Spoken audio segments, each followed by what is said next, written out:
이리온이다 이리온. 네, 이거 월요일 발간한 줄알았는데 지금 녹음하는 날은 지금 오늘 수요일이죠. 수요일입니다. 네. 제가 지금 컨디션이 최악이어서 네. 와인은 먹으면 안 되겠어. 몸이 뒤끝이 안 좋아요 와인. 마실 때만. 네, 하여튼 방송에는 오늘 올라갈지 뭐 내일 올라갈지 모르겠는데 그 김혜원 연구원이 그 SKT와의 방송 융합에 대해서 처음부터 말씀해 오셨는데 그럼 한번 쭉 정리한 자료예요. 그래서 오늘 그거 좀 들어보고 하여튼 최근에 하여튼 어제 올라갔나 엔터들 할 때 되게 난리. 그러게요. 엔터가 좀 많이 두드려 맞고 있죠. 힘든 시기인 힘든 구간을 지나고 있는데 엔터보다는 좀 미디어를 좀 보자는 입장을 어제 방송에서 녹음했던 것 같고 그리고 또 큰 펀드멘탈한 거는 요 SKT와의 융합 요 부분 한번 좀 고민해 보실 주제 같아서 오늘 이 자료 갖고 얘기하겠습니다. 먼저 인사드리겠습니다. 윤세인 조입니다. 통신 미디어 담당 김현영입니다. 반갑습니다. 안녕하십니까 조셰리입니다. 초기 단계에 있는 비즈니스와 초기 단계에 있는 사람에 관심이 많습니다. 오늘은 이제 방통 융합과 우리 또 굉장히 궁금한 또 미디어 컨텐츠의 세계 기대하고 있습니다. 네, 안녕하세요. 이리온 프로데클러 염수관 차장입니다. 반갑습니다. 네. 오늘은 댓글 갖고 얘기를 안 하시네. 어제 다 해가지고. 네, 했구나. 네. 그래요. 제가 좀 목소리가 좀 갈라져서 죄송합니다. 그리고 어제 저한테가 댓글 봤더니 이제 우혜영 연구원 올라온 거 갖고서들 얘기를 하시는데 뭐 애널리스트가 그러면 지금 20대입니다. 지금 문제 아래에 있고 이제 시작해서 많이 이제 훈련을 시켜야죠. 근데 내용 자체가 좋으니까 한번 자료 보시고 하여튼 좋은 그 하여튼 댓글 통해서 많이들 우리 의견들 공유했으면 좋겠습니다. 김현용한테 들으려고 하는데 하여튼 이게 오늘 어떤 자료 주제로 정리한 자료죠? 이게 이제 한국형 방통융합이죠. 그래서 방통융합의 어떤 흐름 자체는 이제 전 세계적으로 지금 이제 흘러오고 있는 상황인데 미국 같은 경우는 잘 아시는 이제 AT&T 타임 워너 딜이라고 보시면 되고요. 이통사와 케이블 사업자의 결합이었고 국내의 경우에는 이제 이통사와 지상파가 만나는 형태가 될 것이다. 그래서 지금 SK텔레콤과 SBS 진영에서 각각 이제 옥수수와 푹이라는 두 개의 OTT가 만나서 하나로 이제 결합이 곧 앞두고 있는 상황인 거죠. 그래서 그 부분과 관련해서 과연 그들의 결합이 지금 현재의 그 컨텐츠 시장, 미디어 컨텐츠 시장에 얼마나 좀 임팩트가 있을 것이냐에 대해서 좀 고민해 본 자료이고요. 사실 넷플릭스의 대항마로서 한다고 했던 건가요, 이게? 그렇죠. 이게 넷플릭스 한국 법인이 이제 올해부터 사실 킹덤이라는 드라마를 필두로 이제 컨텐츠 시장에 공격적으로 들어오는 건데 그거에 대한 어떤 대항하는 측면도 분명히 있습니다. 그래서 토종 OTT라는 표현을 사실 이제 SK텔레콤 측에서도 좀 쓰는 편이거든요. 그래서 기본적으로는 지금 옥수수랑 푹의 결합이 연매출 거의 한 2천억 사이즈라서 작지는 않습니다, 결코. 그래서 연매출 2천억 정도의 어떤 토종 OTT가 이제 탄생을 하게 되는 것이고 그 안에서 아직은 부각되지 않았지만 여러 가지 이 오리지널 컨텐츠들 하고 있었던 부분에 대해서 정리를 좀 해드리려고 하고 있습니다. 제가 완전히 오늘 약간 그것도 왜 고장 났네 그거? 고정이 그렇게 그 방향. 제가 목소리가 쫙 가라앉아 있어가지고 지금 하여튼 그 우리 올려주시던 화면 갖고서 네네 화면 중심으로 말씀드리겠습니다. 우선 이제 표지를 봐주시면 표지에서 이제 제가 좀 드리고 싶은 말씀들이 좀 많이 이제 포함이 되어 있는데요. 방송과 통신의 융합인데 보시면 어떤 지금 집이 있고 직장이 있지 않습니까? 그래서 홈 라이프랑 근무 환경 그리고 이 둘을 오가는 상황, 뭐 출퇴근이나 업무 내에서의 이동 같은 일련의 서비스들을 모두 제공하는 유일한 사업자가 SK텔레콤이고요.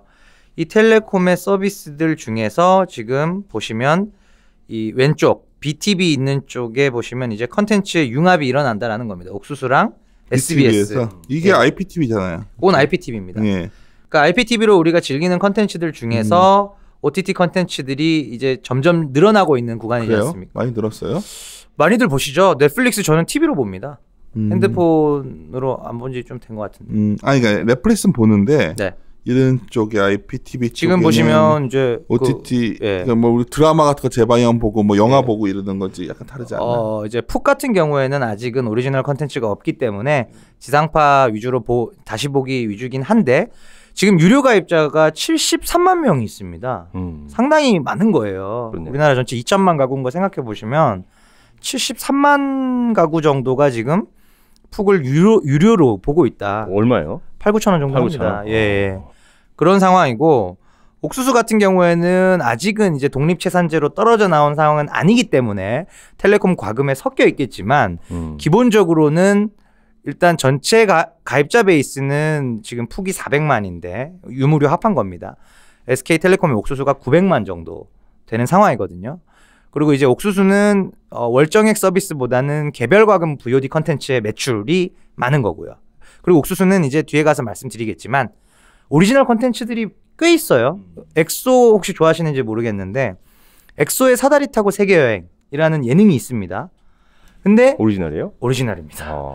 TV에서 못 보세요. 아 네. 그래서 그렇군요. 아니 저는 옥수수 자주 보는데 네. 항상 팝업이 떠 맞습니다. 있는 거예요. 엑사세, 네. 그래서 왜 엑소가 자꾸 못 여기 봐요. 나오지 그랬는데 네, 그게 오리지널. 무시할 만한 게 아닌 게 네. 회차별 평균 조회수가 40만 명에서 50만 명 사이입니다. 오. 예. 이게 50만이라는 숫자의 의미를 잠깐 짚어드리면 그런 웹 컨텐츠들이나 OTT 컨텐츠들의 타겟 시장이 우리 2049 시청률이라는 말 많이 쓰잖아요. 네. TVN에서 타겟할 때. 근데 웹 컨텐츠의 타겟 시장은 1535입니다. 15세에서 1535. 35세. 그 인구가 1,500만 명이에요. 우리나라에. 예. 그 1,500만 중에서 50만이 본 거예요. 3%입니다. 시청률이. 많이 봤네. 100만이면은 보통 중대박 이상이라고 얘기하는데 7%인 거죠. 그래서 어설프게 뭐 좀 열이 케이블 채널에 틀어서 시청률 1%도 안 나오느니 차라리 회차별 평균 조회수 인터넷으로 가서 그래서 웹드라마를 만든 50만 거구나. 그래서 굳이 지상파 올릴 필요 없다는 뜻인 거잖아요. 1% 2% 하느니 그냥 내가 타겟하는 층에만 확실한 색깔의 컨텐츠를 만들어서 회차별 평균 조회수 50만 100만 찍는 게 훨씬 효과적이라는 현명한 거죠. 거네.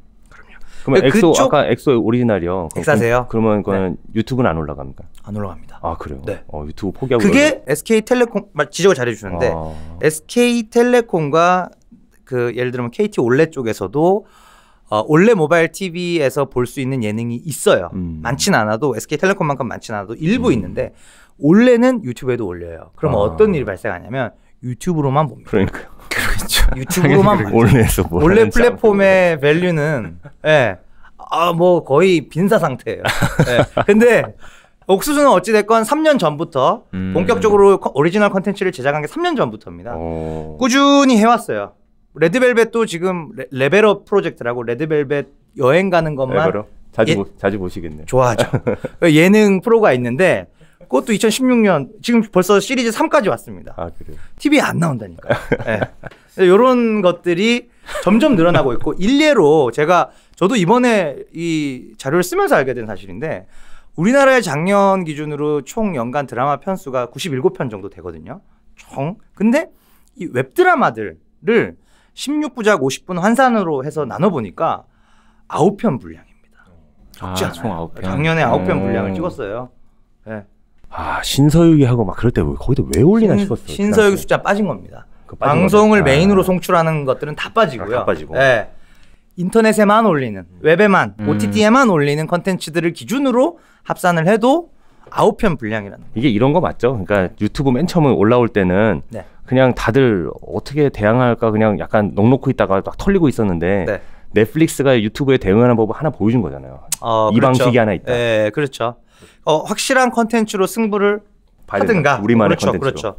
결국은 옥수수도 어찌됐건 유튜브에 의존하지 않고 아직 조회수 레벨 자체는 유튜브랑 훨씬 낮죠. 특정 컨텐츠를 틀었을 때 그 반응은 유튜브랑 비교할 수는 없지만 어찌됐건 처음부터 출발을 유튜브에 의존하지 않고 옥수수 플랫폼의 어떤 가치나 체력이나 맷집이나 밸류를 키우는 쪽으로 꾸준히 지금까지 해오고 있고 드라마에서는 아주 큰 성과는 아직은 없습니다만 조금씩 소개 성과는 있어요. 근데 예능에서는 지금 숫자가 조회수가 나오고 있다는 거예요. 엑사세가 시리즈 1, 2 합해서 4천만 뷰입니다. 총 누적. 알겠어. 이 구조로 가면 훅 플러스 옥수수 합병법인의 자본금 규모가 중요할 것 같아요.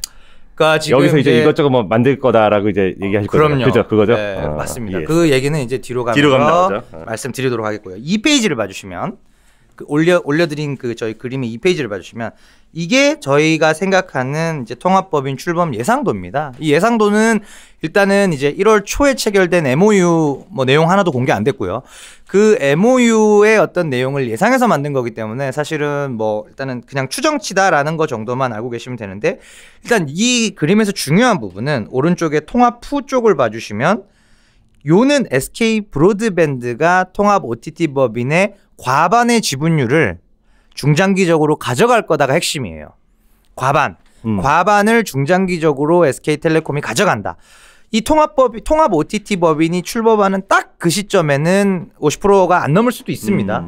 그러니까 계단식으로 지분율을 늘려가는 구조를 택할 수도 있고 아닐 수도 있지만 기본적으로는 멀지 않은 미드텀 정도의 시계열화에서 과반의 지분율을 가져가는 그림이고, 그러면 이제 서로 어떻게 윈윈 전략이 나오냐면 SBS 입장에서는 이제 SBS의 컨텐츠를 팔 수 있는 영향력 있는 OTT 플랫폼이 하나 생기는 거고요. 어차피 푹 자체가 지상파 3사가 만든 거기 때문에 이 가칭 이제 푹수수라고 칭해 본다면 이 푹수수 OTT의 컨텐츠를 공급함으로써 받는 컨텐츠 사용료, 그리고 특정 드라마에 대한 컨텐츠 판매 대가, 이런 것들로부터 이제 SBS는 현금 유입을 기대할 수 있고요. 이거를 투자 재원으로 활용하겠죠. 그래서 지금 SBS 드라마 분사 딜이 이 푹수수의 통합 딜과 맞물려 있다는 거예요. 네.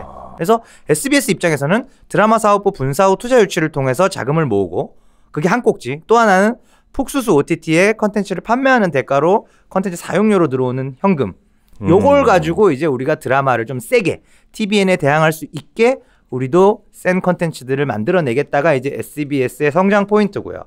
SK텔레콤 입장에서는 지금 유무선 사업만 해가지고는 공이 거의 제로 그렇습니다. 제로 내지 로우 싱글, 아주 낮은 한 자릿수의 성장률밖에 안 나오는 상황이 3, 4, 0이 동일합니다. 이렇게 윗단이 막혀있는 상황에서 SK텔레콤은 지금 이 말씀드리는 컨텐츠를 중심으로 컨텐츠, 커머스, 보안, 플랫폼과 같은 이런 말랑말랑한 신사업들에서 전사 매출 그로스 5%, 전사 이익 그로스 10% 이상을 만들 수 있다라는 게 제가 이 자료를 쓰는 것에 대한 요지입니다. 그 부분을 이제 좀 추가적으로 SK 브로드밴드가 그러니까 플랫폼의 자리로 이 통합에서 플랫폼의 자리로 올라가면서 컨텐츠 제작에 대한 이제 전까지 이제 유치를 하는 그렇죠. 거죠. 예. 그거를 이제 주도권을 가져간다는 주도권은 텔레콤이 가져가고, 그렇죠. 지분을 많이 받아오는 거죠. SBS는 그에 대한 반대급부로 현금 유입. SBS는 이제 스튜디오 드래곤의 위치로 바뀌는 거고, 그죠? 분사법인은. 그렇게 뭐 딱 그렇게 보기는 어려운데, 왜냐하면 이제 SK텔레콤이 SBS 드라마를 직접 지배하는 그림은 아니고요. 그래서 CJ와 스튜디오 드래곤의 관계는 지금의 SBS와 아직 생기지 않은 SBS 드라마 자회사, 이 관계랑 같은 거고, 어떻게 보면은 SBS 드라마는 현재로서 딱 떨어져 나오기만 했을 때는 CJ TVN과의 어떤 경쟁 열의에 있잖아요. 왜냐면 이게 잘 보시면 결국은 자본력의 문제입니다. 자금을 조달할 수 있느냐, 작가를 사올 수 있느냐, 250억짜리 드라마를 만들 수 있느냐, 다 돈이거든요. 그러면 역으로 말하면 돈만 해결되면 그렇죠. 충분히 싸워볼 수 있다는 거예요. 10년, 20년 전을 생각해 보십시오. SBS가 어떤 위치였는지, 그리고 왜 이렇게 됐는지 다 돈이거든요. 그래서 SBS 입장에서는 자본력을 확충하는 효과가 있고, 텔레콤은 자금 조달에 워낙 스킬이 능숙하니 그 조달된 자금을 가지고 통합법인을 통해서 한국 드라마 시장에 상당한 영향력을 행사하는 플레이어가 되겠다. 될 수 있을까에 대해 자료를 쓴 거죠. 그래서 한 장 넘겨보시면 3페이지로 가보시면 지금 이제 SK텔레콤 입장에서도 이 딜을 할 수밖에 없었던 배경이 사실은 3페이지, 4페이지입니다. 3페이지는 ST 입장에서 보시면 무선 서비스 매출이 사실은 가장 아직은 키인데, 지금 YOY로 보면은 작년에 특히 마이너스 5% 전후로 많이 떨어진 상황이고요. 밑에 4페이지를 봐주시면 지상파도 마찬가지라는 겁니다. 지상파도 지금 케이블 종편 쪽에 치이고 OTT 쪽에서 아까 말씀드렸다시피 그런 웹 컨텐츠들 다 모아봤더니 9편이나 됐다라는 거죠. 그래서 이미 지금 우리나라는 그래프를 그리면 이렇게 예쁘게 나오지만 미국을 똑같은 그래프를 그리잖아요. 어떻게 되나요? 이미 지상파는 케이블에 2010년도에 크로스오버 나왔고요. 9년 전에 역전 당했고, 2018년 작년도에 OTT에도 역전을 당했습니다. 그 정도로 본문 자료에는 나와 있는데 저희 페이퍼에는 그 차트가 나와 있는데 그 정도로 지금 그림이 이렇게 이쁘게 안 나와요. 예. 그래서 그나마 그림이 예쁠 때 SBS 입장에서는 추가적인 부분을 최대한 방어해보자. 내지는 오히려 여기서 이제 약간 공격적으로 네. 결국 길게 보면 미국 시장을 보면 시장 환경이 많이 다르지 않나요? 많이 다르죠. 많이 다릅니다. 그러니까 예를 들어 지금 일본 같은 경우는 아직도 지상파 왕국이에요. 그러니까요. 네. 무소불입니다. 케이블도 없어요. 거기. 케이블도 없어요. 우리 같으면 홈쇼핑 네. 채널이 없기 때문에 네, 무소불이에요. 걔네들은 그냥 보면 네. 그냥 다 지상파입니다. 아직. 네. 지상파가 대신에 우리나라처럼 세 군데는 아니고 아주 메이저만 5군데가 있기 때문에 어느 정도 이제 컨텐츠 소싱에 있어서는 문제는 없는 것으로 이제 보여지는데, 그러니까 나라마다 달라요. 그러니까 우리나라도 정말 미국처럼 OTT가 지상파 위로, 케이블 위로 간다? 그렇게까지 가지는 않겠죠. 왜냐면 똘똘한 OTT가 아직은 없잖아요. 그죠. 넷플릭스 같은 애들이 혜성처럼 쫙 등장하면서 아마존 훌루가 저거 돈 된다. 우리도 가자 해서 결국은 이것도 돈의 싸움입니다. 그렇네요. 그러니까 HBO에 있던 스타 작가를 넷플릭스가 이제 우리랑 작업하자.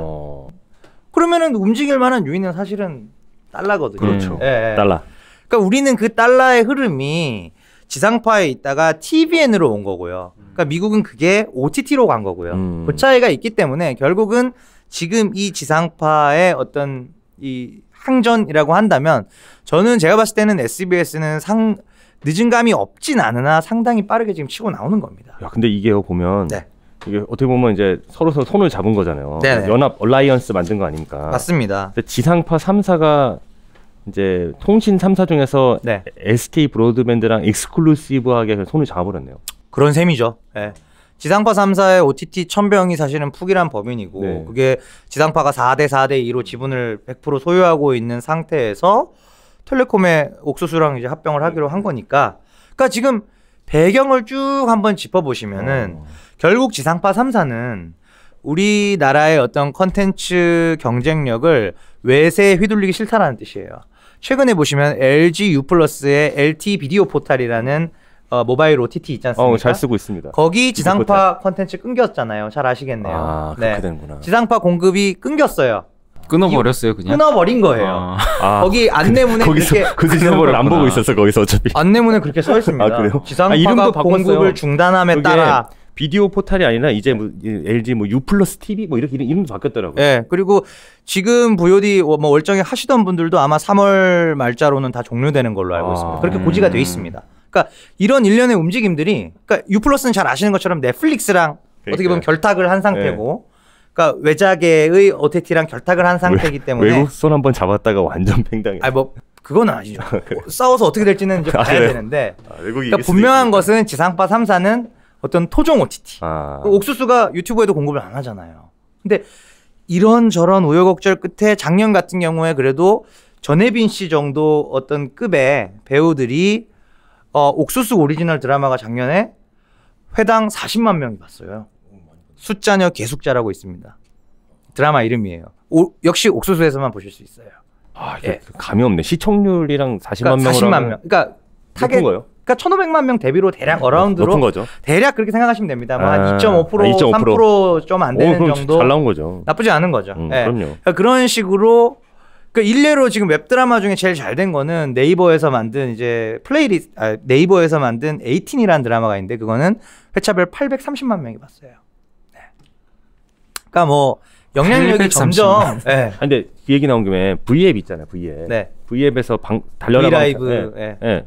달려라 방탄 아까 말씀하신 엑소 네. 비슷한 거 하거든요. 뭐 그런 거 하죠. 그럼 V앱도 잠재적으로는 이런 경쟁 플랫폼인 건가요? 하려고 하죠. 그래서 네이버가 지금 이제 플레이리스트라는 웹드라마 제작사를 2017년도에 세웠어요. 얼마 안 됐습니다. 웹드라마 제작사를 세웠구나. 17년에 세운 거예요. 이거 시장이 되겠구나. 기업들 막 러쉬. 근데 공교로운 거는 JTBC도 비슷한 스튜디오를 2017년에 세웠고요. 카카오도 비슷한 스튜디오를 2017년에 세웠어요. 디지털 스튜디오들을. 그 결국은 시장 가능성을 본 거죠. 예. 우리가 마치 3년 전에 TVN은 일부의 채널인데 곧 모두의 채널이 될 것 같아요. 그때 얘기하면은 안 믿으시잖아요. 일부만 믿으시고. 그러네. 지금 제가 봤을 때는 이 웹 컨텐츠나 OTT 드라마 시장이 우리나라는 넷플릭스 같은 애들이 없어서 힘들 거야. 네, 듣다 보니까 네. 웹소설을 쓰고 싶어지네요. 근데 한 3, 4년 시장이 분명히 커질 것 같아요. 네. 시장이 분명히 커질 것 같습니다. 지금 보시면은 카카오 페이지도 상장을 위한 어떤 초기 작업에 들어갔다라고 시장에서 알려지고 있고 그런 부분들이 분명히 이쪽 시장에서의 어떤 컨텐츠들이 모여서 어느 정도 볼륨을 형성하는 구간이 우리나라도 올 수밖에 없다. 예. 그거를 좀 목전에 두고 기업들이 이미 움직였다라는 게 핵심이에요. 움직이기 시작한 게 아니라 이미 재작년에 움직였다. 예. 그게 제가 드리고 싶은 말씀입니다. 그렇네요. 지금 저는 거의 그로기 상태로 앉아있고 세 분이서 왜 이렇게 윤세이 오늘 조용한 할 텐데 거의 전사 직전이었는데 이제 좀 이제 회복이 되기 시작했습니다. 사실. 예. 그래서 우리 앞에 사업 얘기했으니까 이제 기업에 대해서 우리 잠깐 쉬었다가 네, 스케이트를 시작했습니다. 네. 잠시 쉬었다 가겠습니다.